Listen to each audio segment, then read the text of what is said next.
ദൃശ്യത്തെക്കുറിച്ച് ഒരു വമ്പൻ അപ്ഡേറ്റ് വന്നിരിക്കുകയാണ്. നമുക്കെല്ലാവർക്കും അറിയാം, ദൃശ്യം 3 ഏപ്രിൽ 2 റിലീസ് ആവുമെന്ന് പ്രഖ്യാപിച്ചിരുന്നു എങ്കിലും ചില കാരണങ്ങൾ കൊണ്ട്, അല്ലെങ്കിൽ നമുക്ക് ഏറ്റവും കൂടുതൽ കളക്ഷൻ, കേരളത്തിനെ പോലെ തന്നെ നല്ല കളക്ഷൻ കിട്ടുന്ന ഏരിയയാണ് GCC കൺട്രികൾ. അവിടെ ഇപ്പോൾ യുദ്ധസമാനമായ അന്തരീക്ഷം ആയതുകൊണ്ട് തന്നെ ആൾക്കാർ തിയേറ്ററിൽ എത്തുമോ എന്നുള്ള സംശയം കൊണ്ടൊക്കെ ആയിരിക്കാം എന്തായാലും റിലീസിങ് മാറ്റിവെച്ചിട്ടുണ്ട്.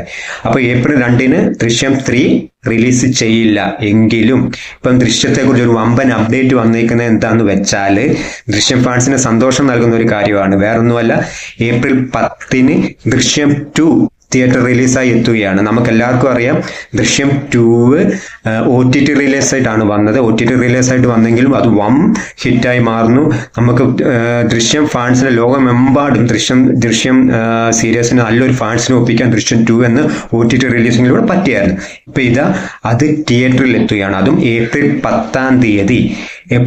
10 മലയാളം ദൃശ്യം 2 മലയാളം വേർഷൻ നമ്മുടെ തിയേറ്ററുകളിൽ എത്തുകയാണ്. അപ്പം മോഹൻലാൽ ഫാൻസുകാരും ദൃശ്യം ഫാൻസുകാരെല്ലാം വമ്പൻ ഹാപ്പി ആയിട്ടാണ്. കാരണം എന്താണെന്ന് വെച്ചാൽ നമുക്കത് തിയേറ്ററിൽ കാണാൻ പറ്റിയിരുന്നില്ല. അതിപ്പോൾ ഏപ്രിൽ 10 തിയേറ്റർ റിലീസായിട്ട് എത്തുകയാണ്. അപ്പം സിനിമ സംബന്ധമായിട്ടുള്ള ചാനലാണ്. എൻ്റെ ചാനൽ ഒന്ന് സബ്സ്ക്രൈബ് ചെയ്യാൻ സാധിക്കുമെങ്കിൽ ഒന്ന് ചെയ്യണം. നമുക്കിതുപോലുള്ള ന്യൂസുകളുമായിട്ട് ഞാൻ ഇനിയും വരുന്നതാണ്. അപ്പം ദൃശ്യം 3 കുറിച്ച് അടുത്ത അപ്ഡേറ്റ് അടുത്ത വീഡിയോയിൽ ഞാൻ ഉൾപ്പെടുത്താവേ.